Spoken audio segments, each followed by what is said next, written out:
دل نکال دو تو آدمی ختم ہو جاتا ہے۔ سورہ یاسین کو قرآن کا دل کیوں کہا جاتا ہے؟ صرف پہلی 3 سطروں کی وجہ سے۔ پہلی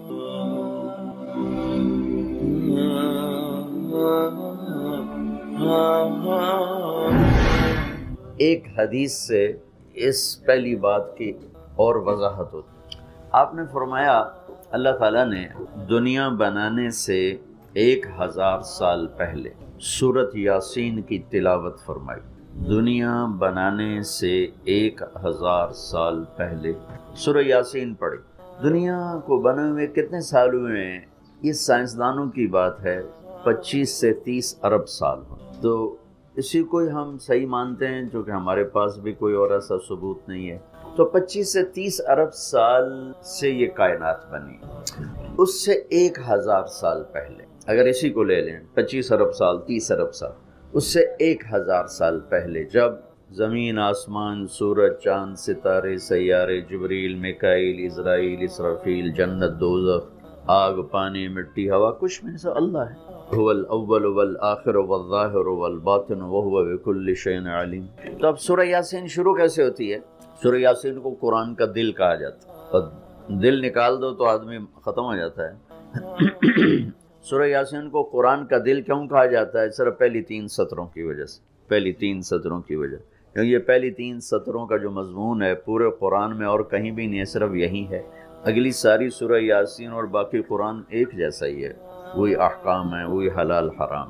ایک حدیث اور سناتا ہوں، پھر یہ میری بات اور واضح ہو جائے گی۔ میرے نبی نے فرمایا، میرے اللہ نے میرے 10 نام رکھے۔ جس سے پیار ہوتا ہے نا، اس کو آدمی کئی ناموں سے پکارتا ہے۔ جیسے ماں چھوٹے بچے کو کبھی لال کہتی ہے، کبھی پھول کہتی ہے، کبھی مکھن کہتی ہے، کبھی پیڑا کہتی ہے۔ تو وہ محبت زیادہ ہوتی ہے تو صرف اسلم کہنے سے وہ محبت پوری نہیں ہوتی، تو پھر اس کو کئی نام دیتی ہے، مختلف نام دیتی۔ تو میرے نبی نے کہا، میرے اللہ نے میرے 10 نام رکھے۔ میں محمد، احمد، ماحی، حاشر، عاقب، فاتح، خاتم، ابو القاسم، طہ، یاسین۔ یاسین میری بات ذہن میں رہے گی، یاسین، ٹھیک، میرے نبی کا نام ہے۔ طہ میرے نبی کا نام ہے، یاسین۔ اس کے علاوہ مزمل، مدثر، شاہد، مبشر، نذیر، داعی اللہ، سراج منیر، عزیز، حریص، رؤوف، رحیم، رحمت للعالمین، بشیر و نذیر، یہ سب قرآن پاک میں نام ہیں جو میرے نبی کو اللہ تعالیٰ نے عطا فرمائے۔ اس میں ایک نام ہے یاسین۔ اب زمین آسمان بنے نہیں، اس سے 1000 سال پہلے میرا اللہ یوں کہہ رہا ہے، یاسین، میرے نبی کا نام ہے یاسین، والقرآن الحکیم انک لمن المرسلین۔ یاسین، مجھے قرآن حکیم کی قسم، آپ میرے رسول ہیں۔ کوئی سامنے کھڑا ہوا ہے، موجود ہے۔ اگر کوئی سامنے نہ ہو اور صرف خبر دی جائے کہ ایک میرے رسول آنے والے ہیں، پھر قرآن ہوتا یاسین والقرآن الحکیم انہ لمن المرسلین۔ وہ ایک آئے گا، وہ میرا رسول ہے، وہ آ چکا ہے، وہ سامنے ہے، اور اللہ ان کو دیکھ کے کہہ رہے ہیں انک لمن المرسلین، آپ میرے عالی شان رسول ہیں، علی صراط مستقیم، اور آپ سیدھے راستے پر ہیں۔ یہ 3 جملے ہیں جو قرآن کا دل بنا رہے ہیں سورہ یاسین۔ کیونکہ رسالت نکال دو تو پیچھے تو کفر ہی کفر۔ تو اس ہستی کو وجود بخشا جسے سب سے زیادہ پیار کیا۔ جب آدم علیہ السلام اور اماں جان کا نکاح ہوا جنت میں، حوا علیہ السلام، تو اللہ تعالیٰ نے فرمایا کہ آدم اپنی بیگم کو مہر ادا کرو۔ مہر اس وقت سے چلا، تو انہوں نے پوچھا کیا مہر ادا کروں؟ تو اللہ تعالیٰ نے فرمایا کہ تیری نسل میں میرا آخری نبی آنے والا ہے، اس پہ ایک دفعہ درود شریف پڑھ دو، یہی اس کا مہر۔ یہ تیری بیگم کا مہر ہے کہ میرے محبوب پہ ایک دفعہ درود پڑھ دے، بس یہ مہر ہے۔ تو آدم علیہ السلام بھی سوچ میں پڑ گئے کہ یہ کون ہے جو میری نسل میں ہے اور مجھے اس پہ درود پڑھنے کا حکم دیا جا رہا۔ یہ ہمارے اوپر اللہ کا احسان ہوا کہ اس نے ہمیں ایک عالی شان نبی کا امتی بنایا۔ سب کی نبوت آئی اور چلی گئی، آئی اور چلی گئی، آئی اور چلی گئی۔ یہ جو ڈی پی او ہے، ڈی سی او ہے، آتا ہے، اس کی نیم پلیٹ لگتی ہے، جب وہ اس کا ٹرانسفر ہوتا ہے تو نئی پلیٹ لگ جاتی ہے۔ آپ معراج پہ تھے، اللہ سے بات کر رہے تھے کہ یا اللہ، آپ نے ابراہیم علیہ السلام کو خلیل بنایا، موسیٰ علیہ السلام کو کلیم بنایا، داؤد علیہ السلام کو لوہا نرم کر کے دیا، سلیمان علیہ السلام کو ہوا تابع کر کے دی، عیسیٰ علیہ السلام کو مردے زندہ کرنے کا معجزہ دیا۔ میرے لیے کیا ہے؟ فماذا جعلت لی، تو اللہ تعالیٰ نے کہا میرے محبوب اولیس قد اعطیتک افضل من ذلک کلہ، میں نے آپ کو وہ دیا جو کسی کو بھی نہیں دیا، آپ کو میں نے وہ دیا ہے جو کسی کو نہیں دیا۔ یہ وہ کیا ہے کہ تیرا میرا نام اکٹھا ہو گیا ہے، جدا نہیں ہو۔ لا الہ الا اللہ، آگے پڑھو، بولو۔ لا الہ الا اللہ کے ساتھ آدم رسول اللہ بھی لگا، لا الہ الا اللہ کے ساتھ نوح رسول اللہ بھی لگا، ابراہیم بھی لگا، اور اسماعیل بھی، اور اسحاق بھی، یعقوب بھی، یوسف بھی، موسیٰ بھی، ہارون بھی، یوشع بھی، یونس بھی، یحییٰ بھی، زکریا بھی، داود بھی، سلیمان بھی، سارے نا پر جیسے ٹرانسفر ہو گیا، چلو جی پلیٹ بدلو، نیا آ گیا، ٹرانسفر ہو گیا، چلو بھائی پلیٹ بدلو، نیا آ گیا۔ اللہ نے کہا میرے محبوب یہ جو میں نے اپنے نام کے ساتھ تیرا نام جوڑا ہے نا، اسے قیامت کا دھماکہ بھی نہیں جدا کر سکتا۔ لا الہ الا اللہ محمد اللہ ذکرت الا ذکرت معی، قیامت تک تیرا میرا نام اکٹھا ہو، جدا نہیں ہو سکتا۔ پھر اللہ نے بڑی خوبصورت مناسبت پیدا کی، اللہ کے لفظ میں نقطہ کوئی نہیں، محمد کے لفظ میں نقطہ کوئی نہیں، ٹھیک، احمد کے لفظ میں نقطہ کوئی نہیں۔ علماء کہتے ہیں کہ جو نقطے والے حرف ہیں وہ کمزور ہیں کیونکہ وہ نقطے کے محتاج، اور جو بغیر نقطے والے حرف ہیں وہ طاقتور ہیں کیونکہ ان کو نقطے کی ضرورت کوئی۔ تو اللہ نے اپنے نام کے لیے کوئی نقطے والا حرف نہیں، اپنے حبیب کے لیے دو نام کو قرآن میں آئے، محمد و احمد، کوئی نقطہ نہیں۔ دوسری مناسبت، اللہ کے نام میں 4 حرف ہیں، الف لام لام ہا، 4۔ محمد میں اللہ نے 4 حرف رکھے، میم ہا میم دال۔ احمد میں اللہ نے 4 حرف رکھے، الف ہا میم دال۔ تو اللہ نقطہ کوئی نہیں، محمد احمد نقطہ کوئی نہیں، اللہ 4 حرف ہیں، محمد اور احمد 4 حرف ہیں، یہ 12 ہو گئے۔ جب اللہ نے کلمہ جوڑا لا الہ الا اللہ محمد رسول اللہ، تو لا الہ الا اللہ میں بھی 12 حرف ہیں اور محمد الرسول اللہ میں بھی 12 حرف ہیں، زطول کے ہمیں۔ تو اللہ تعالیٰ نے فرمایا کہ میرے محبوب آپ کو میں نے وہ دیا ہے جو کسی کو بھی نہیں دیا، کہ قیامت تک آپ کا نام میرے نام کے ساتھ جڑ گیا ہے، اور اب مجھ تک آنے کا کوئی راستہ نہیں سوائے آپ کی غلامی۔ جو اللہ تعالیٰ ہمارے شاعر کی بخشش کرے کہ محمد سے وفاتوں نے تو ہم تیرے ہیں، یہ جہاں چیز ہے کہ لوح و قلم تیرے ہیں۔ کیا خوبصورت سارے اسلام کو ایک شعر میں بیان کر دیا۔ تو اللہ تعالیٰ نے ہمیں جناب رسول اللہ صلی اللہ تعالی علیہ وسلم کی نبوت دی، پھر اللہ نے آپ کی نبوت کی پر ایسی حفاظت فرمائی کہ کوئی چیز آپ کی ادھر ادھر نہیں، کوئی چیز زندگی میں جس چیز کو میرے نبی نے یوں ٹچ کیا ایک دفعہ، اللہ نے اس کو بھی محفوظ کر دیا ہے۔ 1439 سال ہو چکے ہیں، آپ کی زندگی کی کوئی چیز غائب نہیں ہے، محفوظ ہے، قرآن کی طرح، لوح محفوظ کی طرح میرے رب کا اپنے محبوب کی زندگی پر پہرا ہے۔ کیوں؟ چونکہ قیامت تک نمونہ آپ کی ذات، تو آپ کی ذات نمونہ ہے تو پھر نمونہ موجود ہونا چاہیے۔ عیسیٰ علیہ السلام کی زندگی موجود ہی کوئی نہیں، موسیٰ علیہ السلام کی زندگی موجود ہی کوئی نہیں، لیکن میرے نبی کی زندگی پیدائش سے لے کر اور دنیا سے جانے تک کی ہر چیز موجود ہے۔ اس کی ایک میں مثال دیتا ہوں کہ ہمارے ہاں یہ تو پیڑھی والے لوگ ہیں نا کہ ان کا سلسلہ نسب اللہ کے نبی سے ملتا، ہم تو راجپوت سے مسلمان ہوئے، پتہ نہیں کیڑی پیڑھی مسلمان ہوئے، پیچھے ہندو تھے، سکھ تھے، وہ بھی کوئی پتہ کوئی نہیں۔ تو صرف ایک ہستی ہے کائنات میں جس کی پیڑھی آدم علیہ السلام تک ہے، باقی کسی کی بھی نہیں، وہ ہے میرے آپ کے نبی محمد بن عبداللہ بن عبد المطلب بن ہاشم بن عبد مناف بن قصی بن کلاب بن مرہ بن کعب بن لوی بن غالب بن فہر بن مالک بن نضر بن کنانہ بن خزیمہ بن مدرکہ بن الیاس بن مضر بن نزار بن معد بن عدنان بن اود بن حمیسہ بن سلامان بن عوس بن بوز بن قموال بن ابی بن عوام بن ناشد بن حزاب بن بلداس بن یدلاف بن طابخ بن جاہم بن ناحش بن ماخی بن عیفی بن عبقر بن عبید بن الدعاء بن حمدان بن سمبر بن یثربی بن یحزن بن یلحن بن ارعوا بن عیدی بن زیشان بن عیسر بن اقناد بن ایہام بن مقصر بن ناحذ بن زارب بن سمی بن مزی بن عوض بن عرام بن قیدار بن اسماعیل بن ابراہیم بن عادر بن ناحور بن سروج بن رعو بن فائج بن عابر بن ارفخشاد بن سام بن نوح بن لامک بن متوشالہ بن ادریس بن یرد بن ملحل ایل بن قینان بن آنوش بن شیس و بن آدم علیہ السلام. یہ میرے نبی کی میں نے گھوٹکی میں بیان کیا. پرانی بات میں نے پیڑھی سنائی. اگلے دن کوئی 8 بجے 2 دوست آ گئے بڑے بھاگے کہ جی وہ کچے سے ڈاکوؤں کا سردار آپ کو ملنے آیا. میں نے کہا میرے پاس تو پیسے کوئی نہیں, مجھ سے کیا لیں. جی آپ کو ملنا چاہتا. میں نے کہا بلا لو. تو وہ آ گیا جی, چھوٹا سا قد. تو آ کے وہ ملا بڑی عقیدت سے. تو سندھی سرائکی سے ملتی جلتی اور ہماری سرائکی ہے زبان, تو تھوڑی تھوڑی مجھے سمجھ میں آئی اس کی. وہ اردو جانتا نہیں تھا, اپنی سندھی میں بول رہا تھا اور کافی سارا میں سمجھ رہا تھا سرائکی کی وجہ سے. تو وہ کہنے لگا سائیں تساں جو نبی دا پیڑھی سنایو, رات تساں جو نبی دا پیڑھی سنایو. اور ساتھ ہی اس نے زاروں قطار رونا شروع کر دیا. مجھے رونا آیا کہ ایک ڈاکو کے دل میں بھی نبی کی کیا عشق کروں گا. انہوں نے رونا شروع کر دیا تو سنجو نبی دا پیڑھی سنایا. اور مجھے بعد میں پتہ چلا کہ پھر اس نے توبہ کر, پر ایسی توبہ کی کہ پیچھے پلٹ کے نہیں دیکھا. پھر اس کے ساتھیوں نے اس کو قتل کر دیا.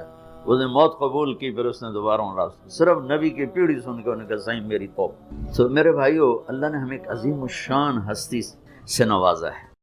تو ایک جگہ اللہ نے تعارف کرایا ہے کہ میرے بندوں, میں تمہیں بتاؤں کہ میرے بندے کون ہیں. ویسے تو سارے اسی کے بندے ہیں. ما خلقت الجن والانس, انسان جنات سب کو اللہ نے پیدا کیا ہے. لیکن اللہ تعالیٰ فرماتا ہے کہ مجھ سے تعلق جن کا ہے اور جنہیں میں کہہ سکتا ہوں کہ یہ ہیں میرے بندے, تو وہ سورہ فرقان میں ہے. صرف 12 باتوں, 12 باتیں جس مرد عورت میں ہوں گی اللہ اس پہ مہر لگائے گا کہ میرا ہے. جب میرا ہے تو پھر اللہ تعالیٰ اس کے ساتھ معاملہ خاص کرے گا. تو اللہ تعالیٰ کہتا ہے میرے بندو میرا دین تو بہت بڑا ہے. 12, یہ 5 انگلیاں 10 اور یہ 2 12. 12 باتیں اپنے اندر پیدا کر لو, تم میرے بنو گے. پھر جو تمہاری طرف ہاتھ اٹھے گا اس سے میں کاٹوں گا, جو پاؤں اٹھے گا اس سے میں توڑوں گا, جو آنکھ اٹھے گی اس سے میں پھوڑوں گا. تو پہلے میرے بنو تو صحیح. وہ کیا ہیں؟ وعباد الرحمن الذین یمشون علی الارض ہونا. پہلی صفت کہ اللہ کہتا ہے میرے بندے کون ہیں؟ کہتا ہے جو زمین پر عاجزی اور تواضع اختیار کرے. اللہ, زمین جب کسی کو اقتدار مل جاتا ہے تو اکڑ کے چلتا ہے, پیسہ مل جاتا ہے اکڑ کے چلتا ہے, شہرت مل جاتی ہے اکڑ کے چلتا ہے. تو اللہ نے کہا پہلی نشانی کیا ہے؟ عاجزی اختیار کرو. تو کوئی وظیفہ نہیں بتایا, کوئی تسبیح نہیں بتائی, کہا عاجزی اختیار کرو. اپنی حیثیت کو یاد رکھو کہ اول نطفہ ہوں, آخر ایک مردار ہوں, کچھ عرصے کے بعد چند مٹھی مٹی ہوں, اور پھر اللہ مجھے کھڑا کرے گا تو اس دن دیکھا جس کی نیکیاں بڑھیں گی تو وہ عزت دار ہے, جس کی گھٹ گئیں وہ ذلیل و خوار ہے. تو پہلی صفت ہے کہ اللہ کے بندے وہ ہیں جو عاجزی اختیار کرتے ہیں. صرف یہ نہیں کہ زمین پر تواضع سے چلنا نہیں, وہ پوری زندگی ان کی عاجزی کی ہوتی ہے. سورہ لقمان میں ہے لا تمش فی الارض مرحا, بیٹا اکڑ کے کبھی نہ چل. انک لن تخرق الارض ولن تبلغ الجبال طولا, کہ تو نہ تو پہاڑوں سے اوپر قد لے جا سکتا ہے, نہ ایڑی مار کے زمین پھاڑ سکتا ہے. تو ایک میں مختصر بیان کرتا ہوں تواضع. دوسری تواضع سے جڑی ہوئی بات ہے کہ تواضع کا پتہ کب چلے گا؟ وہ دوسری صفت ہے وَإِذَا خَاطَبَهُمُ الْجَاهِلُونَ قَالُوا سَلَامًا. سبحان. جب ان سے کوئی, یہاں جاہلون سے مراد ان پڑھ نہیں, جاہلون سے مراد ہے زیادتی کرنے والا. وَأَعُوذُ بِكَ مِنْ أَنْ أَجْهَلَ أَوْ يُجْهَلَ عَلَيَّ, یا اللہ میں پناہ چاہتا ہوں کوئی میرے اوپر زیادتی کرے یا میں کسی پر زیادتی کروں. یہاں جہالت سے مراد ہے زیادتی کرنے والا, بدتمیزی کرنے والا. تو وہ کیا کرتے ہیں؟ قالوا سلاما. وہ یہ نہیں کرتے کہ اس سے کتنے لوگ قطع تعلق مراد لیتے, باجی السلام علیکم تو ڈرا ہو رہے ساڈارا ہو رہے. تو میرا اللہ یہ نہیں کہہ رہا, میرا اللہ کہہ رہا جب ان سے کوئی غلط گفتگو کرتا ہے, غلط معاملہ کرتا ہے, بدتمیزی کرتا ہے, تو وہ آگے تمیز کے ساتھ بات کرتے ہیں.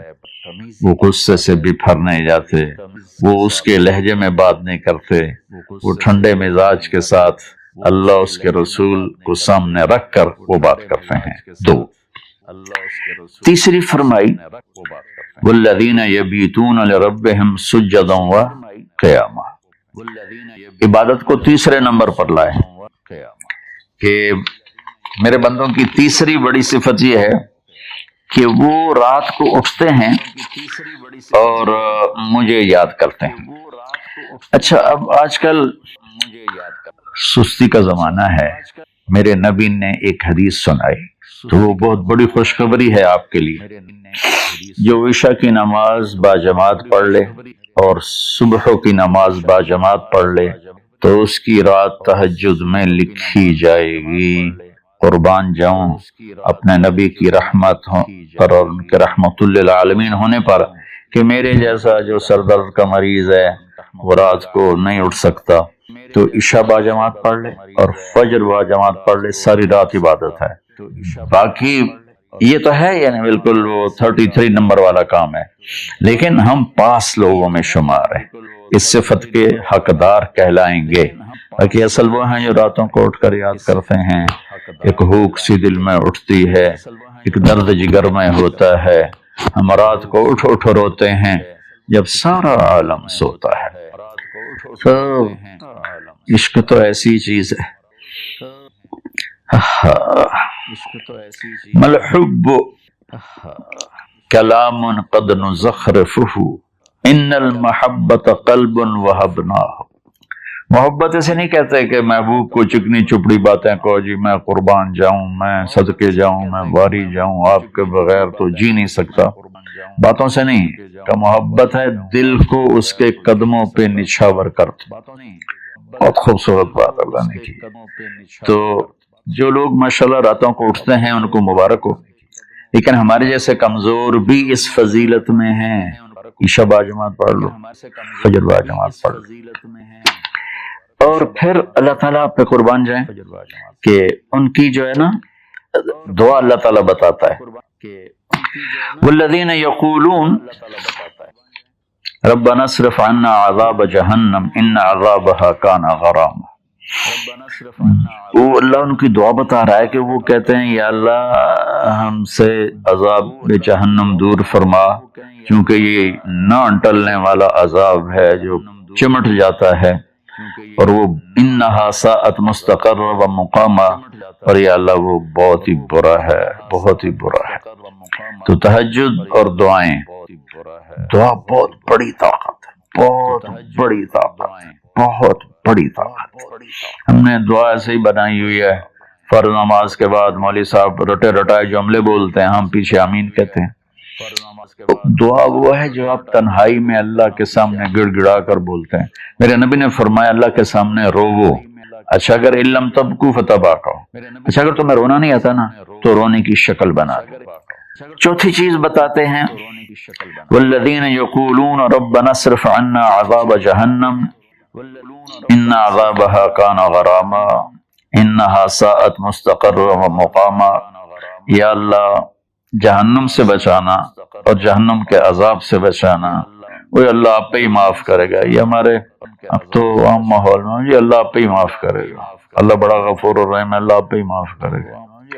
تو میں تو اپنے ماحول میں بات کرتا ہوں اپنے عزیز رشتہ داروں سے کہ اللہ آپ پہ ہی کپا کٹ دے گا، سپرے نہ کرو، پانی نہ لاؤ، کھاد نہ دیو، آپ بہے کوئی بھی پا دیو، اللہ آپ پہ ہی کٹ دے گا۔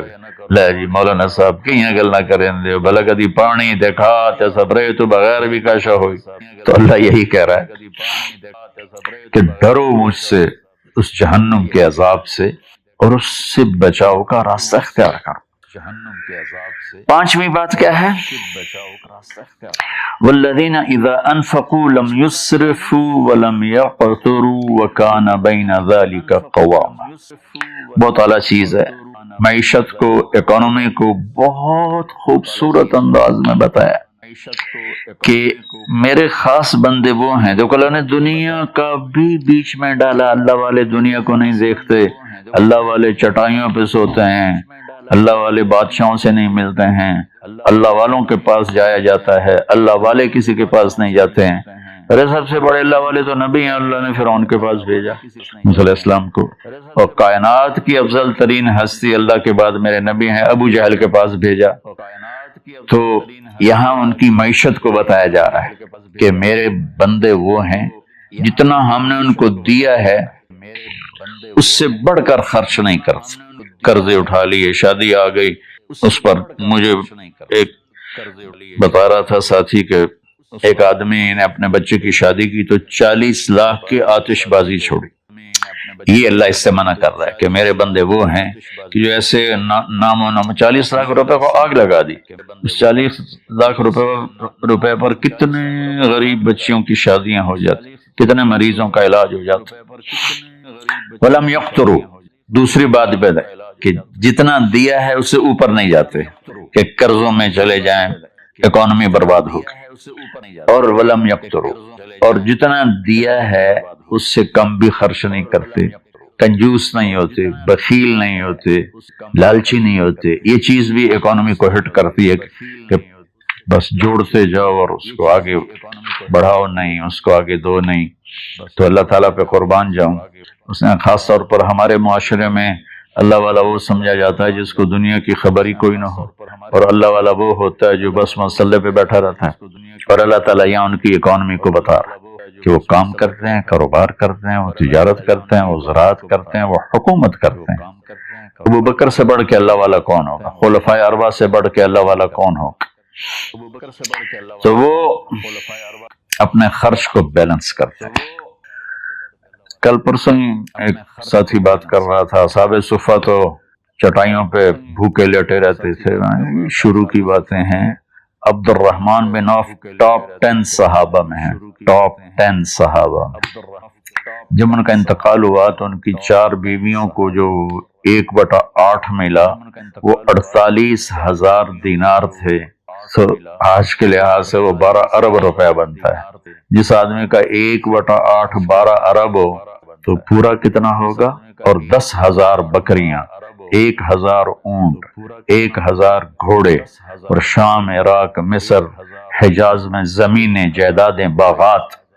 یہ تو پھر اللہ والی کوئی نہیں، اور اللہ کا نبی کہہ رہا ہے یہ ابو بکر جنتی، عمر جنتی، عثمان جنتی، علی جنتی، طلحہ جنتی، زبیر جنتی، عبد الرحمن بن عوف جنتی، اور ابو عبیدہ بن جراح جنتی، سعد بن ابو وقاص جنتی، اور سعید بن زید جنتی۔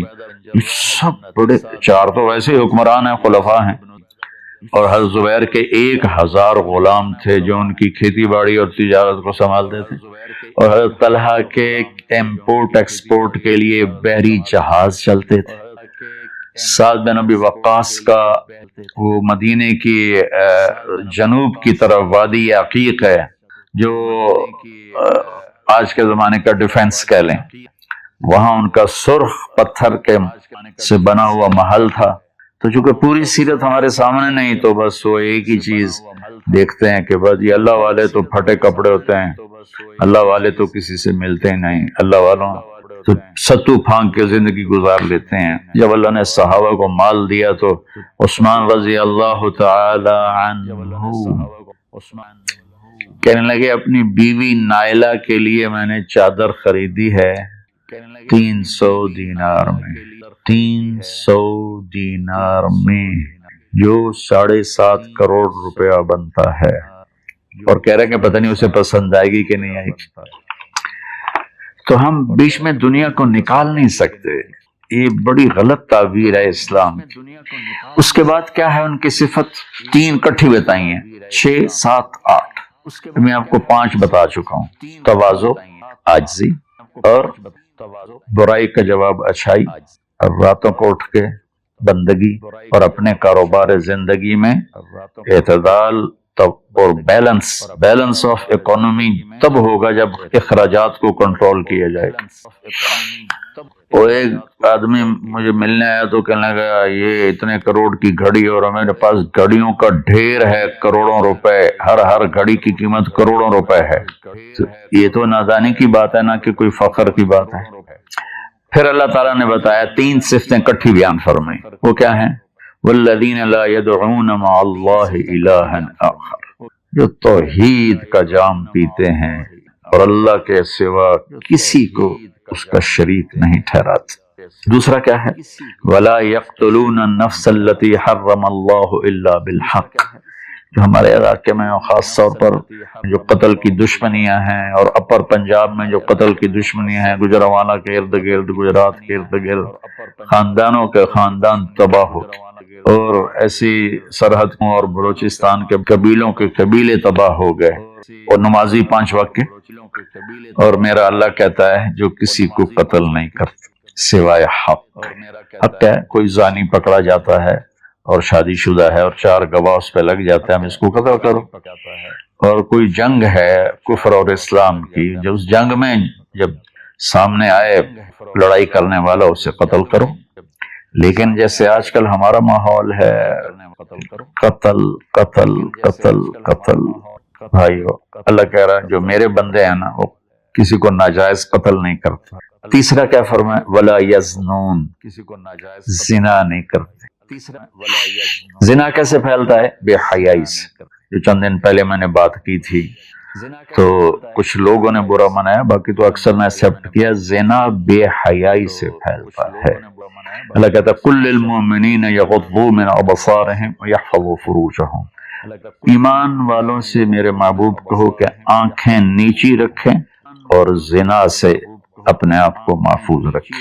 سیم آیت وَقُلْ لِلْمُؤْمِنَاتِ يَغْضُضْنَ مِنْ أَبْصَارِهِنَّ وَيَحْفَظْنَ فُرُوجَهُنَّ، اور ایمان والی عورتوں سے کہہ دو کہ اپنی نظریں نیچی رکھیں اور اپنے آپ کو اس فحاشی اور بدکاری سے بچائیں۔ انسان جذبات کا پتلا ہے، اس کے سامنے جب بے حیائی ہوگی تو وہ یقیناً اس کے غلط جذبات ابھریں گے۔ اس لیے میرے اللہ نے، میرے نبی نے ہمیں پاکیزہ اور حیا والی شریعت عطا فرمائی، اور اللہ کا فضل ہے امت کے اندر کہیں حیا چھپا ہوا ضرور ہے۔ خاص طور پر میں اپنے ان بھائیوں سے کہوں گا جو شادی کرنے کے بعد بھی الگ عورتیں رکھی ہوتی ہیں، اللہ کی قسم میں بڑے دکھ اور شرم کے ساتھ یہ بات کر رہا ہوں، کوئی میں ہٹ نہیں کر رہا ہوں، کہ میرے بھائی جو شادی کر کے بھی اور عورتوں سے تعلق رکھتے، اور اس سے بھی گری ہوئی بات ہے میری بہنیں جو شادی کے بعد بھی غیر مردوں سے تعلق رکھتی ہیں، یہ ہے ہمارے معاشرے میں، اللہ اس سے ہمیں بچائے۔ تو پھر آگے اللہ کہتا ہے اگر تم نے یہ کام کیا وَمَن يَفْعَلْ ذَلِكَ، اگر تم یہ تینوں کام کرو گے، زنا کرو گے، قتل کرو گے، شرک کرو گے، یلقى اثاما، بہت بڑا گناہ ملے گا، یضاعف له العذاب یوم القیامہ، بہت بڑا عذاب ہوگا، ویخلد فیہ مہانا، اور ہمیشہ اس میں رہنا پڑے گا۔ لیکن الا من تاب، سوائے اس کے جس نے توبہ کر لی، وآمن، اور ایمان لایا، وعمل صالحا، اور اس نے اچھے عمل اختیار کیے۔ اب آگے خوشخبری سننا، اللہ یہ نہیں کہہ رہا اللہ ان کو معاف کر دے گا، اللہ کہہ رہا فَأُولَٰئِكَ يُبَدِّلُ اللَّهُ سَيِّئَاتِهِمْ حَسَنَاتٍ وَكَانَ اللَّهُ غَفُورًا رَحِيمًا۔ اللہ تعالیٰ فرما رہے ہیں کہ ہائے ہائے، اگر تم توبہ کر لو گے نا، ایمان لے آؤ گے، اچھے عمل کرو گے، تو میں صرف تمہیں معاف نہیں کروں گا، تمہاری برائیاں مٹا کے وہاں نیکیاں لکھ دوں گا۔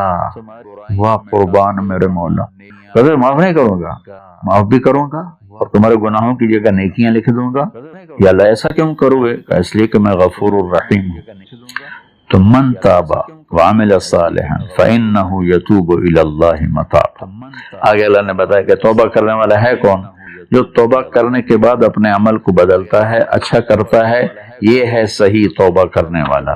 لیکن ایک خوشخبری سنا دو، مثلا ایک آدمی کی توبہ کر کے توڑ دیتا ہے۔ چند دن پہلے ایک نوجوان کا فون تھا، روز نے دھاڑے ماری کہ جی توبہ کرتا ہوں، پھر 15 دن بعد ٹوٹ جاتی ہے، پھر توبہ کرتا ہوں، پھر 15 دن بعد ٹوٹ جاتی ہے۔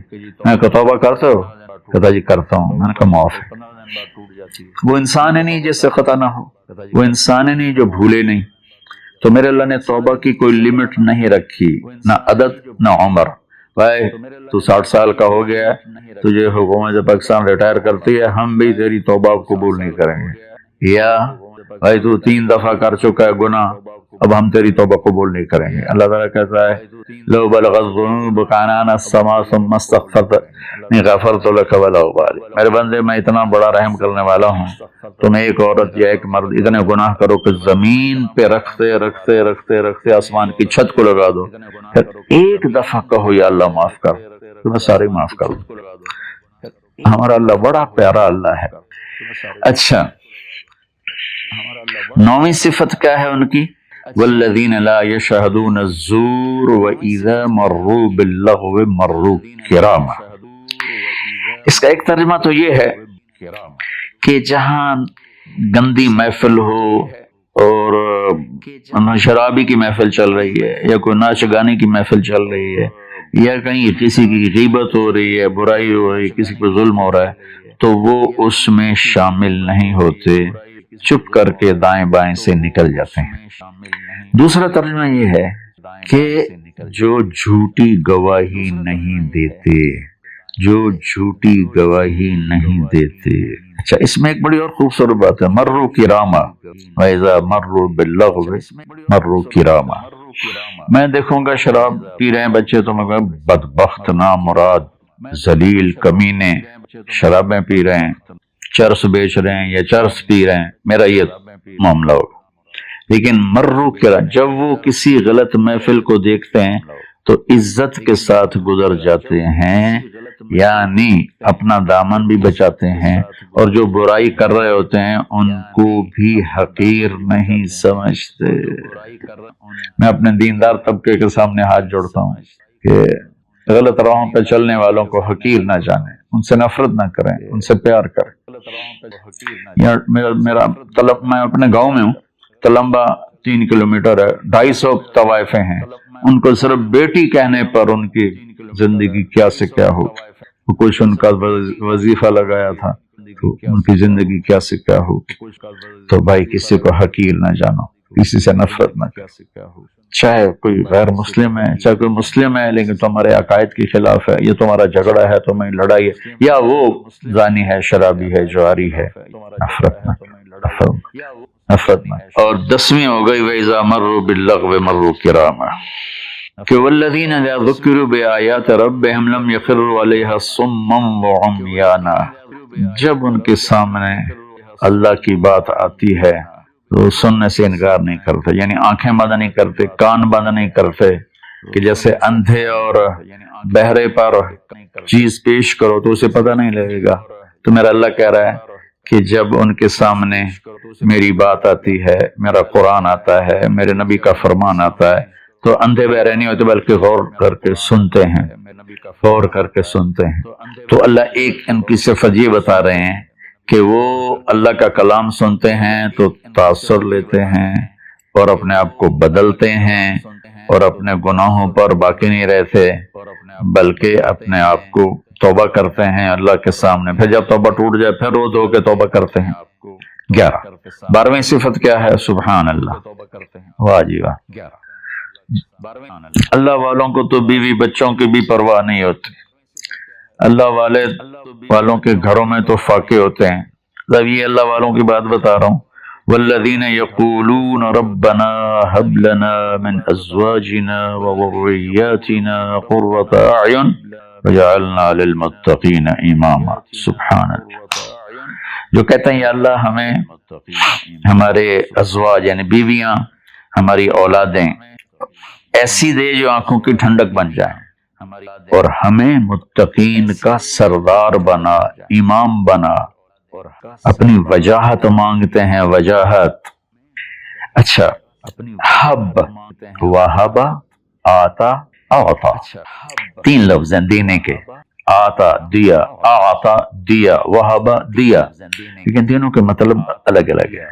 آتا کہ میں نے آپ کو ایک چیز دی، قلم دیا، لیکن آپ کو مالک نہیں بنایا، واپس لے سکتے، واپس کرو. آتا میں آپ کو گاڑی دیتا ہوں تو میں آتا کا مطلب ہے کہ میں واپس نہیں لوں گا، یہ تمہاری پکی ملک ہوگی. وہبا میں تمہیں وہ چیز دوں گا جو تیرے خواب و خیال میں بھی نہیں ہوگی، تیرے تصور سے بھی بالا تر ہوگی. کیا مانگتے ہیں اللہ والے؟ یا اللہ میری بیوی ایسی ہو اتنی اچھی ہو کہ میرے تصور سے بھی بالاتر ہو، میری اولاد ایسی ہو، اتنی نیک ہو، اتنی صلاحیت والے ہوں کہ میرے تصور سے بھی بالاتر ہوں۔ اللہ ہمیں یہ دعا سکھا رہا ہے، یہ نہیں کہا کہ مانگو آتے نہ، کہہ رہا ہے حب لنا، یا اللہ ہمارے گمان سے بھی اوپر کر کے بیوی اور بچے دے، اور ہمیں دنیا میں وجاہت دے، عزت دے۔ اس کا مانگنا انسانی حقوق میں شامل ہے۔ ہاں ایسی وجاہت اور ایسی شہرت جس کے پیچھے شیطانی کام ہو وہ حرام ہے، ورنہ عزت نفس تو ہر انسان کو پیاری ہے۔ تو پھر اللہ تعالیٰ کہتا ہے قرۃ اعین، آنکھیں ٹھنڈی ہو جائیں۔ اس سے بڑی تعبیر پورے کلام عرب میں نہیں ہے اندر کی خوشی کی، آنکھیں ٹھنڈی ہو جانا۔ اس کا الٹا محاورہ ہے اسقط اللہ عینک، اللہ تیری آنکھیں گرم کرے، یعنی تجھے تکلیف دیکھنی پڑے، اللہ تیری آنکھیں ٹھنڈی کرے یعنی تمہیں سکھ دیکھو، تم سکھ دیکھو۔ اور پھر آگے اللہ تعالیٰ کیا کہتا ہے اولئک یجزون الغرفۃ بما صبروا، یہ ہیں وہ جن کو صبر کے بدلے جنت کے بڑے گھر ملیں گے، وَيُلَقَّوْنَ فِيهَا تَحِيَّةً وَسَلَامًا، جس میں گاڈ آف آنر ان کو پیش کیا جائے گا، سلام کیا جائے گا، خالدین فیہا، اس میں ہمیشہ رہیں گے، حسنت مستقرا و مقاما، جو ہمیشہ کے لیے خوبصورت رہے گا، اس کا حسن بڑھتا رہے گا، اور تمہارا بھی قیام کبھی نہ ختم ہوگا۔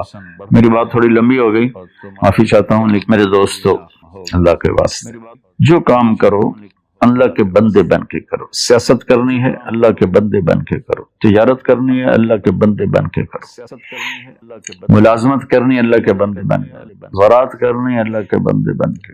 اللہ تعالیٰ مجھے بھی ان 12 صفات کا عمل کرنے والا بنائے اور آپ کو بھی۔ السلام علیکم۔